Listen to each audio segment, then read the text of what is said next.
Thank you. Thanks, Jennifer. Thank you all for coming. I'm Sarah West, and I'm from Columbus, Georgia originally. Moved here about 7 years ago. And my background is in art from Wake Forest University. I studied art and psychology there. And after working in California, I met some working artists, and that kind of led me back to pursuing art more intentionally as a career. So I spent some time at School of the Art Institute of Chicago and did a master's at Clemson University. And while I was at Clemson, I started focusing more on just painting. I kept thinking I'd go sort of the interdisciplinary route because I had a lot of interest in other artists in other mediums, but then quickly realized within the history of painting, there's so much already. So it felt sort of less overwhelming, I think, just to buckle down and focus on figuration, abstraction, all of it. And I, in particular, focused on the early Renaissance and digital technology and sort of the overlap I was seeing between those two things. And I think with digital technology, it's funny because at the time when I was in grad school, I mean, it would have been 2011, 2012. And so, really different moment from now where it feels like that's constantly in the cultural conversation. But from a painter's perspective, I was kind of observing the changes happening in the studio and the changes amongst fellow artists of how we're seeing the world. So I think that was something I was interested in exploring and like some of the mythology, I guess, connected with that. So throughout my work, I've always wanted to focus on the spiritual and different ways of kind of talking about a spiritual dimension. And so while the past, I would say 10 years, I've focused with the early Renaissance and digital technology references in my work. More recently, I think within the past 5 years, I've started shifting that to focus more on nature-based imagery. And part of that, I think, like a lot of people during COVID, I had sort of a natural focus towards that, spending more time in nature, and maybe more so here because I didn't know many people here and was a young mother or a mother of young children, and having to spend a ton of time at home and being outside and kind of immersed in the elements. And so it kind of reconnected me, I think, to the importance I personally place on nature and like the sanctity of nature. So in this more recent work, I've kind of been focusing on strategies for conveying a sense of life and life force within that. And for me, it's kind of also meant loosening up with my mark making technique. One of the artists I've looked at a lot is Charles Birchfield, who, if you're familiar with his work, he's a landscape artist, and particularly his later work is more kind of hypnotic feeling, and there's a lot of movement, and he's kind of a quirky figure, I guess, but I think that energy and that sort of approach with his artwork of trying to make something familiar feel kind of mysterious is something that I kind of carried with me in my own work. And I also read a book while I was working on these that ended up kind of informing some of the content. And it's about like the, I guess, burgeoning field of plant consciousness. And it's a lot of, controversy, and some of it definitely sounds real out there. But I think just the idea that there's so much that is still unknown within nature, and learning about rapid plant mimicry, which is where the Bokila vine, for example, is like replicating the size and shape of nearby plants within the span of a day. And there's a question of, could plants have vision? And so I think some of the mystery, I guess, of nature is something I was trying to access and talk about. And with some of these smaller works, I started using um, digital touch pads in Photoshop to create these kind of maze labyrinth type structures.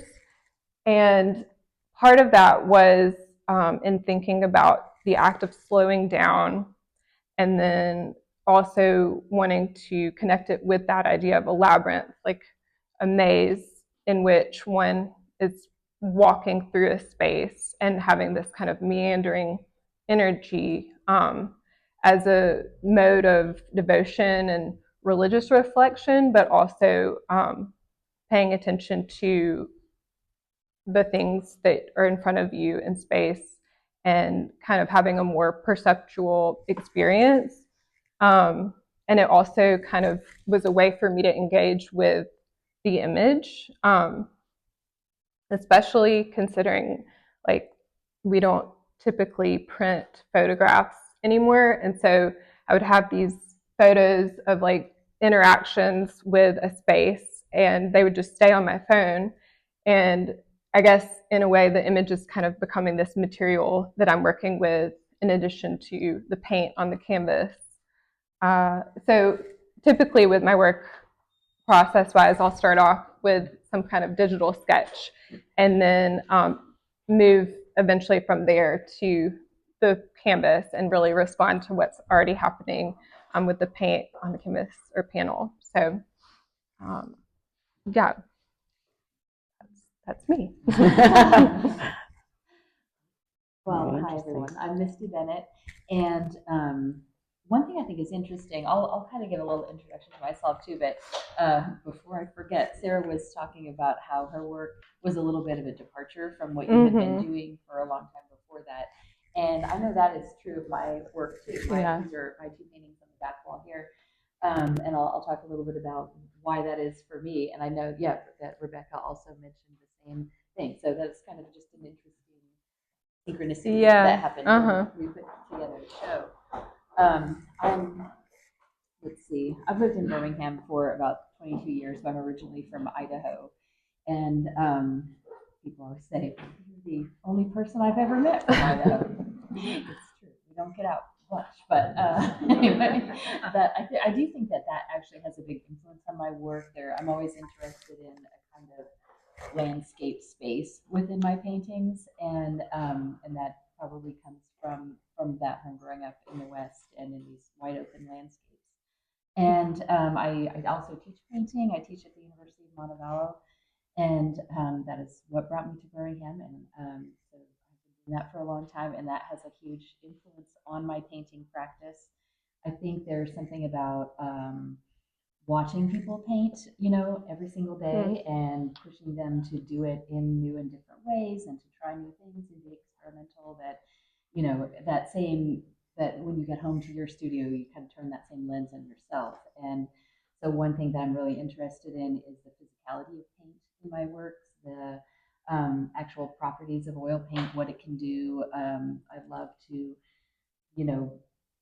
push the opacity. So the idea that some of it can be very transparent, some of it can be very opaque. You can spray it on. I have, I think, somewhere in here some spray paint and some just kind of thin and transparent washes. And I like to contrast that with some thicker, more impasto, much more physical paint that I've maybe put on with like a fork or something like that. So there are just so many different things that you can do with it. And I find it really endlessly fascinating. I went to school a long time ago at the Savannah College of Art and Design and studied painting there, and then did my MFA at the University of Georgia in Athens. And it's, painting is something that I have always pursued, and I have never really had a desire to make art in any other kind of way. I feel like that's not very fashionable to say, because it is just something that I can't imagine ever becoming. Anyway, these two works here. This is the one on the right is called Mystic Pile, And both of these works are abstractions of things that that exist in reality, but that are also kind of psychologically based forms. So my work is always a response to what's happening around me and inside me, and getting it out and putting it on the canvas. And the one on the right is a kind of pile of all of these forms that are kind of language of forms that I've been using in a lot of my paintings for the last 10 years or so. And I kind of wanted to pile them up in a kind of whimsical way, but also like a little bit of a precarious way. They're playful forms, and to me, they all have different kind of meanings as far as where the abstraction came from. What was I looking at when I first made those forms? But I won't tell you what it is because I feel like it's better to be mysterious in that way. But I like for people like to guess what things might have come from. I think that is part of the joy that you can get from looking at it. And then the background of that is meant to read as a kind of landscape space, as if you were looking out over like a great distance with atmospheric perspective, kind of like when you're, in the Smoky Mountains or something like that. Hills just going on forever. So sort of in between this oasis of peace and calm, there's all these jangly shapes that are like fighting for your attention. And I guess that tells you a lot about my life right now. What's going on with me? Then the other one next to it, this one is called Big Crunch. And if you have never heard of a Big Crunch, it's a theory that is kind of like the opposite of the Big Bang theory. So it's a theory about how the world might end, whereas instead of like, instead of things expanding, things begin collapsing, and everything collapses into a black hole and disappears, and then there's another Big Bang and everything starts over again. I don't think it's a particularly well respected theory that anyone necessarily thinks is going to happen or anything like that, but it's something that I was reading about, and I had heard that term and thought that was so interesting. And this painting really, in a lot of ways, is about opposites. So I like that as a title because it is the opposite of the Big Bang, the Big Crunch. And I think it's kind of whimsical sounding as well, like what a kind of funny way to put the end of the world. But it is about opposites in that I was trying to think of the tension of opposites and the way that opposites are so connected with this painting. So there are things that are forces that are kind of pulling it together at the same time are also pulling it apart. There's a big kind of fluid rainbow kind of mark in the middle that holds the whole thing together. But I also feel like it could eventually float apart, and I'd be okay with that too. And then there is the tension between the ideas of something that is, object-based. There's the little red rope, which it kind of links all through the center of this big blue grid form. And that rope is, kind of, I think, the main focal point of the painting. It's something that idea that you can use painting as a symbol for something by, by the way you manipulate it, but you can do that in a way that doesn't represent anything that people maybe have a connection with or have seen before, like just a mark, for example. Or you can do it in a way that people can also recognize. So with that one, I gave it the appearance of either a rope or like a braid. It's got a little bit of both things going on because indecision, and so I like them both. But anyway, so that's kind of it was a really unique challenge for me in trying to figure out ways I can push what holds the whole thing together without letting go or without taking away too much of that, like the energy of the mark making and the freshness of it. And that was the challenge for me.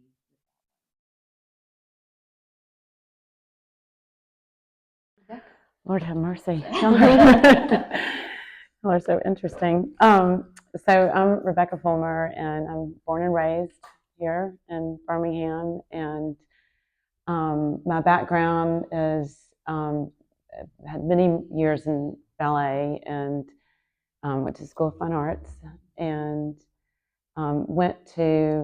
started out in school in DC and was minoring. I wanted to major in art. My mother encouraged me not to do that because she said, "You'll never make any money." So I ended up in interior design, and I went to and finishing at Auburn in interior design with a fantastic program there at the School of Architecture. And I think both of those two things constantly influence my work. And I'm kind of in a constant state of detachment as far as, trying new things. I feel like I'm using in each show I have, it's a whole new set of materials. But there's a constant theme in the work, which is, I'm always dealing with the visual properties of light and how perception is constructed and can be transformed, and either suggesting movement or creating movement. And there's also, like you were talking about, spiritual elements in your work. I don't know, it started showing up. It was around the time that I always mention this when Beverly's here, but around the time my mother passed away, I started having this extra presence in my work. And I was creating these boxes that had a mirror on the back panel and had transparent photographs that were layered with each other. And so the mirror, without having an electrical source, created light within the work, and it changed with different times of day. But what I was doing was I was kind of creating these two presents that came together and created another presence. And it started showing up over and over again. And I was like, I feel like I'm always searching for that, what's on the other side, and who's on the other side. And it was fascinating to me to have to experience, someone so close to me pass away, and where do they go? It's that animalistic feeling of they're here and then they're not, and trying to understand that. And I came out through it with a real curiosity about that, I guess. Not really an element of spirituality, but anyway, that continued. But then I started in 2022, after COVID, or really in the middle of COVID, I decided to apply to graduate school at the ripe old age of 57. But it's something I'd wanted to do for years. And I tried when I was 42 and just wasn't going to happen. So I went for it, and it was just the greatest thing I've ever done. I just doing a deep, just for me, not for the letters or anything, but just to do a deep dive in my own work and try to understand what I'm doing and talk about it. And the research, it was just really fascinating. But it was funny that the same things kept coming up in all of my crits was, light, movement. Were you a dancer by chance? And but now, currently, I got out of that, and I really wanted to start leaning into fiber. I've always been a knitter, and just really respond deeply to texture and form. And so over the past few years, I've really gotten away from creating those panels and boxes to really actually dealing with textiles in and of itself. And this is the first time I've really shown work where I've printed on fabric. But I'm also leaning into weaving nowadays and experimenting. And I think I've seen some of those pieces where I've woven photographs, but I'm actually have a loom now, and I'm trying to push crazy materials into my loom and see what they do. But these two pieces are a diptych called Resonance of Place, and this one is Phase Drift. And I think of these as a diptych, and this is separate, but they do kind of flow amazingly together, even though they weren't created together. I started back in the fall as an exercise, did 60 studies in little print them on paper and wrap these little wooden boxes. And it was actually a useful thing because I was creating these gifts for people. But it was a great exercise because it caused me to detach from the work and go through my bank of photos, which I have thousands and thousands of random photographs, as I'm sure we all do, but I have them listed by categories like dead birds and graphics and, fiber and all different things that I pull from. But I started using these boxes to work towards this show, and these are 3 of the images that came out of that. Mostly, I take an image that's has an origin and reality, and I'm interested in abstracting that image and seeing where that perception takes you. And so we've got that just in the image of itself, but also how layering images and viewing them from different angles causes you to experience the work differently, and therefore, creates different thought processes. But this work is a little different from what I normally do, because normally I start with reality and then I just constantly tweak it and torque it until it kind of speaks to me in a different way. And I think it's interesting that when people find that they're photographs, they immediately start to find the familiar in the work. And so I almost get hesitant to tell people that they're photographs because I want people to find their own meaning. But they are. So these works, it's interesting. I created them, and they are from unintended images. And it wasn't until a few weeks ago when I went to the Man Ray exhibit at the Met, which is fabulous if anybody gets a chance to see it before it closes. But they talked about movement flu, which is a writer, Louis Aragon, coined about Man Ray's work. And it talks about, it means blurry or out of focus, and is related to the unplanned or accidental images. And in my photo bank, I have a file that is misses is what I call them. And they're just photos that I accidentally took, like I sat on my phone, or, I accidentally fired off or whatever. But they're interesting, and I think I'm a frustrated painter because I'm always looking at these images through the eyes of a painter, and I'm not comfortable with painting. I wish I was. But so, I think that's what those blurred images, especially, and the abstracted images, kind of lead me to. But I'm also interested in atmosphere and how, again, these, kind of airy images and movement and kind of creating a sense of place. This is resonance of place. But I think this was in a room. I'm really not sure where this image came from, but because I can see a window up there, and I just feel like I'm in this space, and I'm not sure I'm either coming into it or I'm leaving it. But and then in this piece, these have more kind of cellular looking forms, and I felt that they were kind of falling, into each other. And the deep red, this is one reason I'm not a painter, it's because I cannot get that beautiful ink, color like I can in these digital images. But anyway, so I'm not sure where else to go from there, but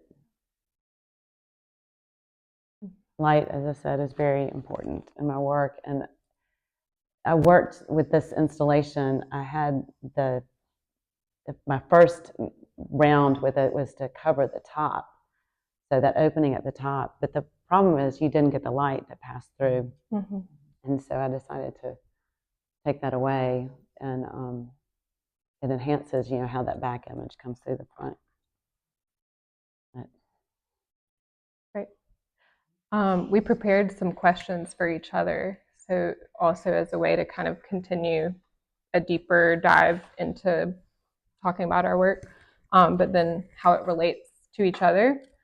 And so I have a question that's for both of y'all, and I've noticed, I mean, I just love finding patterns. So I'm constantly, like, even when I'm trying not to, constantly doing it. But one thing that, I mean, even just visually, these two, of course, have a lot in common, but conceptually as well, the idea of disruption, I think, is something that comes up for both of y'all, and in my work as well. But I was curious about how you think about that functioning in your work, or like that choice to disrupt the image in ways.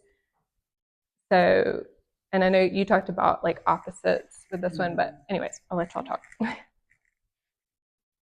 I really like the idea of disruption, and I think that's something that I feel like you should also answer. Yeah, maybe I will. Okay, fair.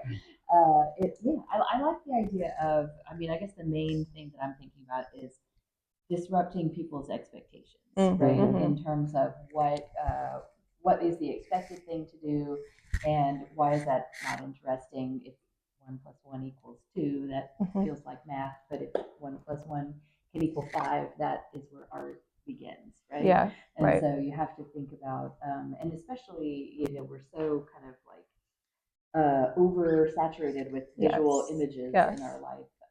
What can I make and put into the world that is different or meaningful in some way? So to me, that's that kind of idea of disruption, right? Like just thinking about with the Big Crunch painting, for example, it had started off with the 2 panels that are on the right. It's actually 3 separate canvases, and it felt to me like it was very symmetrical, and it really needed something more. So I added the 3rd panel, and I took the little negative spaces inside the grid and sort of blew those up and made them more dimensional and like come forward in the picture plane. And that was, to me, that was what made it suddenly more interesting, because it wasn't doing, I guess, what was expected of it anymore. And I'll often use color also as a way to disrupt things. I think like some obnoxious orange is always a good idea. But you've inspired me to use more orange. You have. Yeah, I don't know. Just the way that what it does to the space of the picture plane, and the way that it comes forward. I'm often thinking about that kind of distance, and the way that people respond to color as well, and different kinds of palettes. So I guess those are my disruptors. Yeah. I haven't really thought about disruption in my work, but yeah, and thinking about your question, I mean, I always, like when I would try to paint, I would paint and then I would just destroy it. It was just kind of part of my process. And I think I'm doing the same thing in a way, as I'm creating an image and then I'm destroying it, and disrupting how you see and perceive, what's there. But even like in separating the image, and the fact that it can change, like you were saying, depending on how you might choose to install it, or how someone sees it from different vantage points. Yeah, disrupting how the viewer understands the work too, or understands the original piece. But there's also, I always have a kind of a veiling in all of my work, and so I think I'm a little sneaky in that I like to play with your eyes, and play with optics and kind of see what happens. But and I do like that, which I think all of us do this, where we are drawing the viewer into the plane of the work, and I want that feeling of falling into something and feeling that there's beyond this plane that I'm in, right? And it's just always there. Everything I do, I think I'm always trying to make it 3-dimensional, from a 2-dimensional surface, which, I mean, clearly, especially this piece, I just I mean, it's definitely like something I'm warping. interested in too. Yeah. That's cool. But I thought it was so interesting in our installation. We were working with all these pieces and how to, where to place them. And we had that piece was here, right? Mhm. And that was there. And then Mhm. Sarah was here and I was here. And what's the name of that piece? That's the Mystic Pile. Mystic Pile was in phase drift. We're just talking and Yeah. communicating. And it Yeah. was like the energy was just It going was- right towards It them. was wild. And so then we flipped Sarah and put Misty here, and it didn't. The room wasn't at peace. And then we flipped it back, and then Jennifer switched those two, and then all of a sudden, it just Yeah. they were in conversation, and I thought it was so Yeah. fascinating that our work comes from different places. Mhm. I mean, especially I'm dealing with digital and Yeah. textile, but there's so many similarities. I mean, and I see so much. I mean, it looks like weaving and knitting, and That's true. I mean, I just see there's your work especially has so much reference to textiles. And, Mhm. Yeah, I'm really interested in like repetition. Mhm. So that's a big part of textile. Yeah, Yeah. but in texture, Yeah, texture, and pattern, movement. yeah, and movement. Mhm. I hope that's not my phone. I thought I turned it off. What, do you want to go next, or you want me to? No, you go ahead. Okay. Well, I made 3 questions for each of Yeah, y'all. okay. So, keep y'all talking. So, Misty, on your paintings are, like I was saying, variety of textures and patterns, and from fuzzy grass-like surfaces to smooth gradient, intricate geometric designs. How do you decide like where you're going to be placing these textures in your composition? And that's, it's our era. But is there a symbolic meaning in each of these? Well, that is a good question. I think it is, a lot of it is, I guess that's a hard question to answer, only because there's kind of been a shift in my painting practice where I was really planning everything out from the beginning and being thoughtful about like certain forms needed certain textures. I mean, that is all in my mind, I know, they just went together, right, that way. But then, so in between, like I finished that painting, and then when I moved on to this one, I kind of was ready to try a different approach. I was actually last semester I was teaching abstract painting as a class, and that you're showing like a lot of these artists that work in a very responsive and spontaneous way, and a lot of abstract expressionists. And then Amy Silman, if you know her work, I love her work, and she I watched a lot of videos and interviews with her where she's very responsive. She has no plan going in, puts something down, and she took a video of a painting and that like basically every day that she worked on it, she would video this and then play the whole thing back, and you can see months worth of work in like whatever under a minute. But you see the whole thing evolve just really really rapidly in terms of, I mean, it's where it started in the beginning and where it ended at the end was like totally different energy, and I was just kind of fascinated by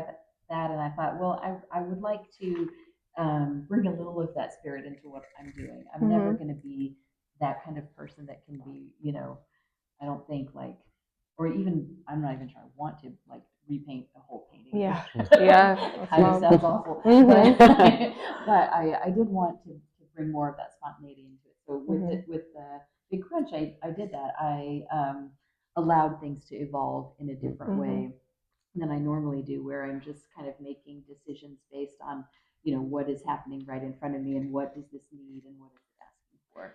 So I think you said, do you start from sketches though, or? I usually do, yeah. But with that one, not as much. Yeah. So I think I'm trying to like challenge myself, I guess, to not maybe be as rigid about it, Well, that was one of my questions. But and how do you what's your relationship between the physical and imagined spaces? Like how do? Oh yeah, that's interesting, because I mean I really love to combine the two and have, because I think with painting it's all imagined space. You do whatever you want. Yeah. The borders of your canvas.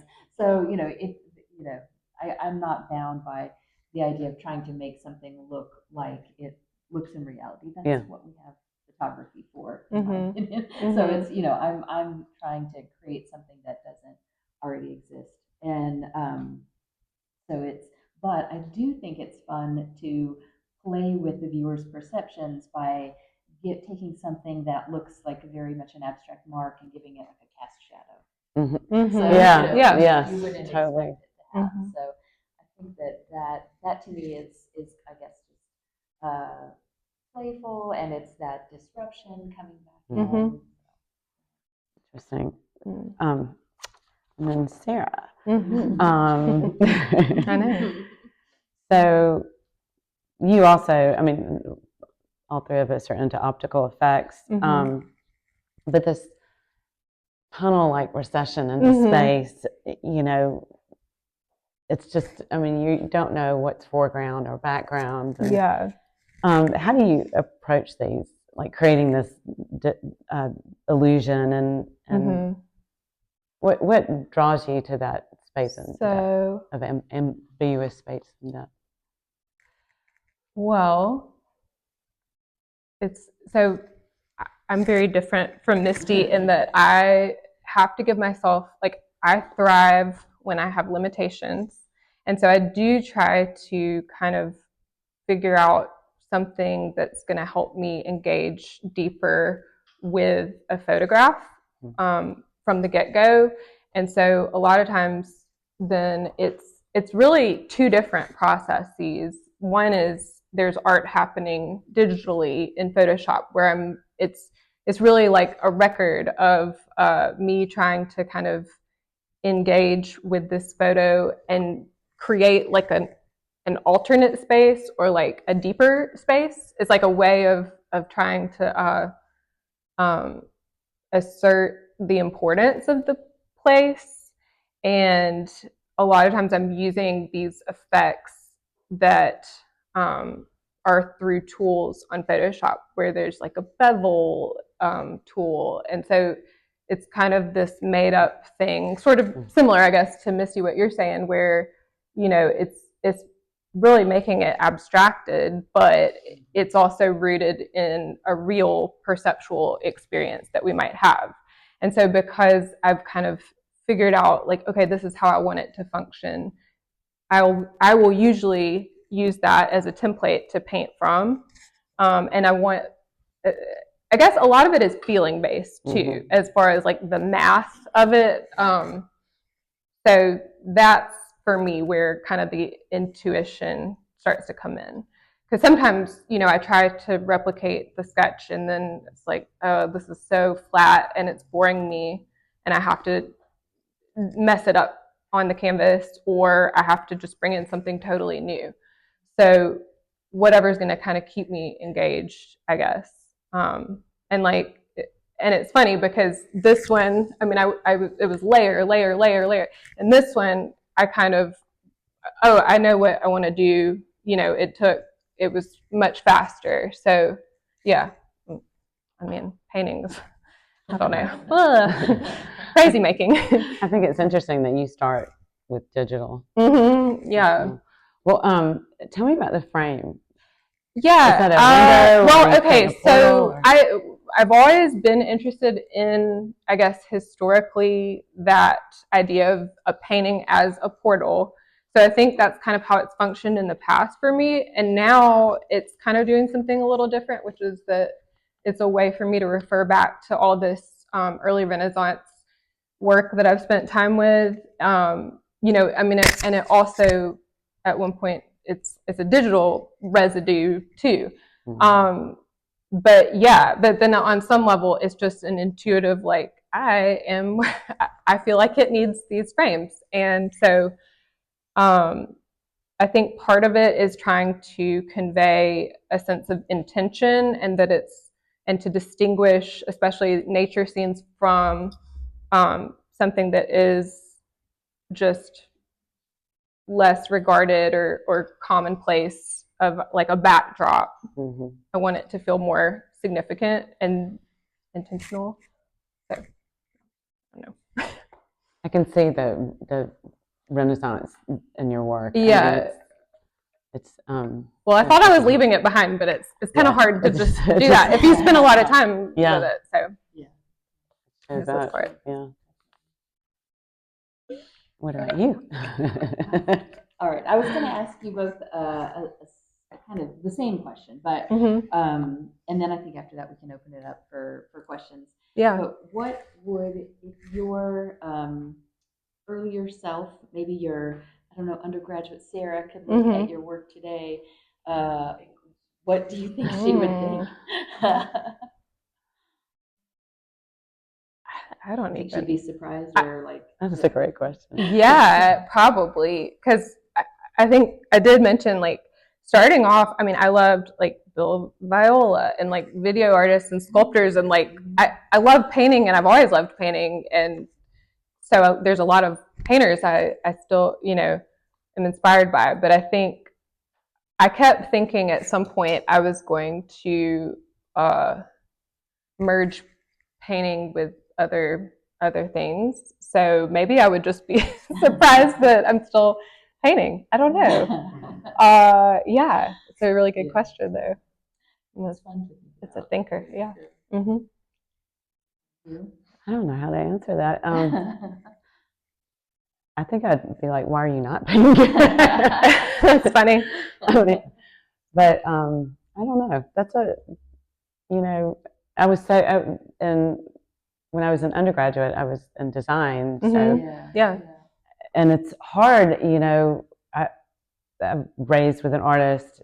I grew up making art, but I went into design, and it's very hard to take the designer out of the artist or the person. And I think that's why I do like installations and do these drawings and go crazy. Makes a lot of sense. Because I'm still designing things, and it's kind of, and I think ballet and design are very similar in that way. And so I kind of sometimes have to leave, like go away, let's loosen up. And but I'm not really answering your question, but it is. I think I would be interested to see how those two have influenced me over the years. So. Well, it's there's no right or wrong answer. Yeah. Yep. All right. So any questions? Rebecca. Oh, are there 3 layers on each of your panels? There's 2 layers, and it's 2 layers. It's the same image, so it's the image and it's slightly askewed, so it's the image reflecting on itself. Yeah. I mean, not reflecting. Lift one up so we can see the. You see? The front fabric. I feel like I just lifted my petticoat. It's a sheer fabric. This is a silk organza and then silk satin. Yeah. I'm interested in your repository of misses. Those photographs. So if they're misses, then they're really not easy to distinguish. How do you organize them? Well, first of all, I have no idea what they are, so I put it in the misses category, and I don't remember taking them. So I mean, I put them in the misses category that way, but I'm not sure what. Well, I mean, the first thing that popped into my mind was you must have a whole catalog of these that are dominant blues. So by color, maybe. Well, or by degree of resolution or contrast. In other words, different photographic. Way more simple than that. I just because what I do is I start working on an image, and it's like when I first started doing this process, I felt like I was sitting on my hands, but I was so drawn to, and there was no Photoshop back then. It was iPhoto, I guess, when you could start tweaking. And, so I'm just taking a random image most of the time, and I just start working with it, and I'll blow it up. And, I never distort, though, but I'll alter the colors and the tone. And it's always more and more, I'm just convinced that it is very much like painting, just a different way to do it. And some of the pieces take me forever to get satisfied and to get them the way I would like to. There's not as much freedom as you have with painting, but I always start. The images are not really by color or resolution; they're just by category, and then I'll pluck them out and start messing with one. So, how did you get the color on the sheer fabric? I had them printed by a company out of London. So, yeah. Not just dumping them into a vat of dye. No, but people have commented again that it looks like my mother's work in a lot of ways, and it's cool. And so many people have said that, and it's so funny that our processes are completely different. Yeah, but there's a similar vein. Yeah. Somebody over here? A long question, and it really ends up with a question, same question to all of you. It's a really interesting exhibit because the synergy here works. So what I tried to do when I came in here was to figure out what are the unifying factors here that seem to appear in all your work and your thinking process. So I came up with a couple of things that hit me immediately. There seems to be a huge emphasis on layering in all your work. Okay. So the second thing is there are non-linear spaces, and we all know what non-linear spaces are. But what I'm implying is, what I'm getting from this is that each of you, in your own way, is going for the essence behind the visual space. So you could say it's a form of Platonism, if you wanted to. Okay. So there's also non-locality. So there's a kind of sense of, floating in the cosmos. hovering. Yeah. That is. Yeah, that's interesting. There's also a sense of mental fragmentation versus a coalescing and a harmony. So if one of you said the Big Bang and the crunch. So in a sense, you've got the same thing. You've got oppositions. Two questions. One would be, how do the oppositions work together, or do they? And the second thing that I'm interested in is, you're all saying I'm aiming for in a sense, the beyond, that thing beyond my work. The work is projected with a sense of not coalescing, but fragmentation. There's a sense of being deeply affected by a culture that's immersed in data and fragmentation. So what I'm curious about really is, how do you envision the beyond? Whoa.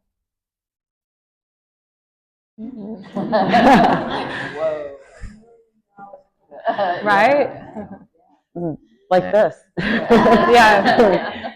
I mean, I think what we're all kind of trying to create the beyond, and what would it look like, and what would it be like, and I think for me personally, that's why I'm so interested in atmosphere and the spiritual essence, because I think that's what I think it is. But yeah. And I think what you're really getting at too gets back to the title of our show, Space Time, like where those ideas came from, and what was linking all of them together, and it is that idea, and it's I don't know that I could say, but I as far as like what do I think it looks like or is like, but it's something that I feel like every time you do a painting, you're trying to get there. That's right. That's sort of the goal, and then you hope that the viewer will follow you in. If you're lucky. Yeah. I feel like there's such an urgency of like I almost think about set design when you bring up some of those observations, and also like I think we're all maybe more interested in the final feeling that we're trying to create, more so than even a specific imagery that we're always wanting to work with. Because I am very I I think have a lot of, I don't know, visual interests, but really what's more important to me is trying to different strategies for getting at a feeling. So, but yeah, I don't know. So cool. Really thank you for all those question. observations. That's I'm sure those that might go beyond. that it's like, I know, same. I didn't even think about that. Oh my god. Yeah. So Wow. tricky. Yeah. Yeah, the dot. The dot. Oh my gosh. Anybody else? Any questions?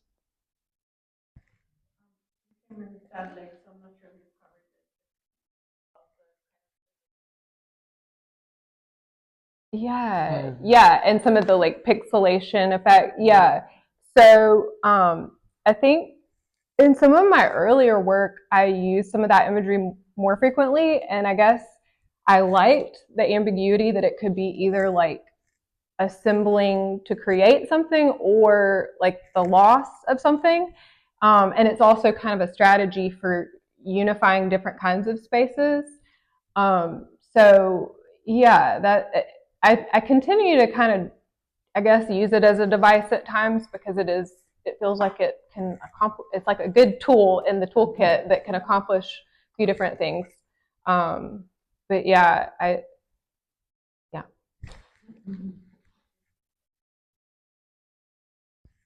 You keep a legend of your temple, like Birchfield did, and not show anyone. I didn't know that. That's fascinating. I did at one point, but then it got kind of overwhelming because there were just so many, maybe too many. But it's an interesting thought. Maybe I should go back to that. I know. Yes, I was talking to Lee Summers about that actually because he's been, and yeah, I'd love that. That would be awesome. Which world do I want to end? Right. I can't decide. They are so fascinating. Thank It's you. a little more uncomfortable. But that's really good. Yeah, too. I know. That's Important. kind of like that Mm-hmm. you gave it that sort of effect. Mm-hmm. In some of our histories, the desire of the beyond comes from giddiness of the present. Mm-hmm. Please. Well, Get there's us out that. of here.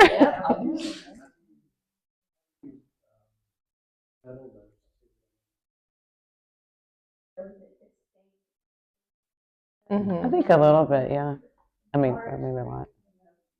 We go in our studios and close the door. Mm-hmm. Mm-hmm. Well, it's the most present I ever feel is when I am in the studio. I can be just really in the moment, which is so hard to do in any other part of your life, right? Mm-hmm. So it is a way to like fully connect and be, if it's physical, it's mental, you can't be making good artwork and worrying about like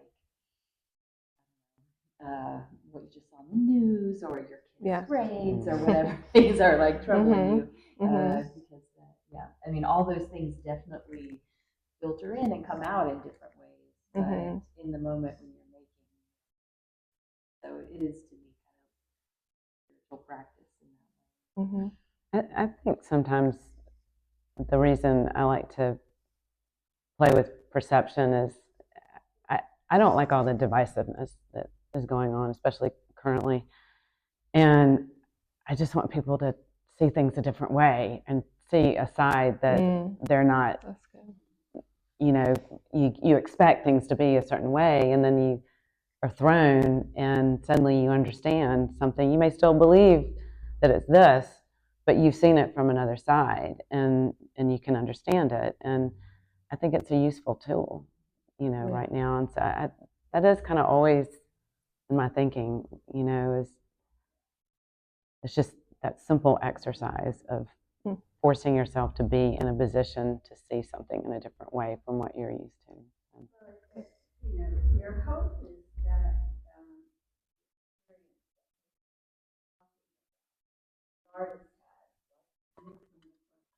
Mm-hmm. Yeah. applying, that you be able to stop the viewing world. Yeah. Yeah, slow So, down. yeah. And so Give peace. such a precious thing Mhm. Mm-hmm. that hopefully experience it visually. Mhm.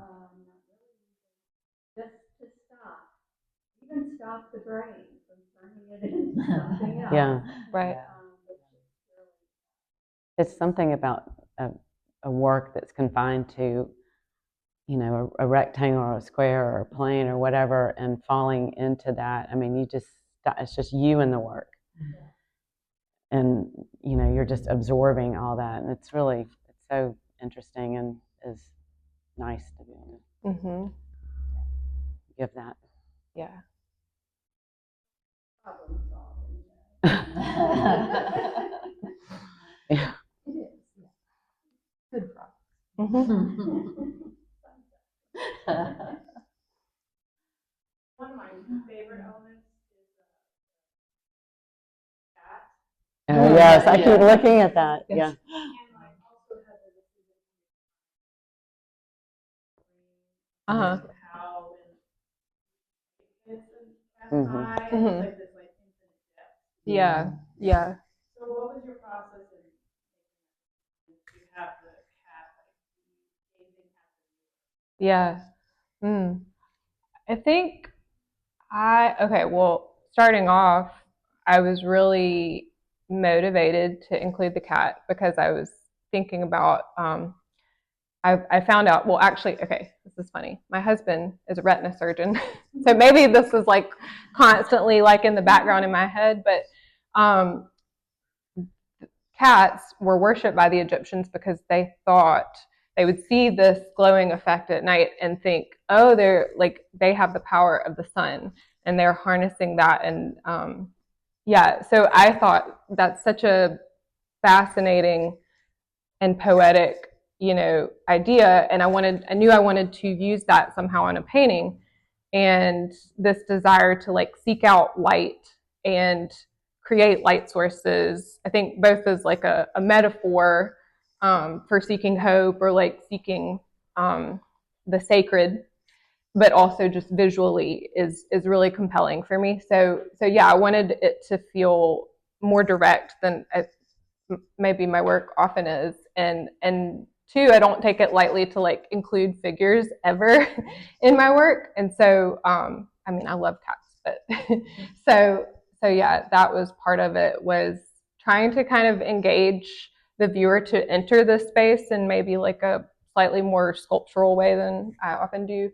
Um, yeah, and then I also liked the kind of discrepancy between the sun, but then the brain logic of like it's nighttime because of the cat's eyes. So yeah.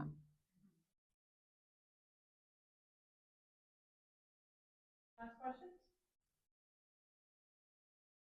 Thank you, everybody. Thank you. Thanks for coming.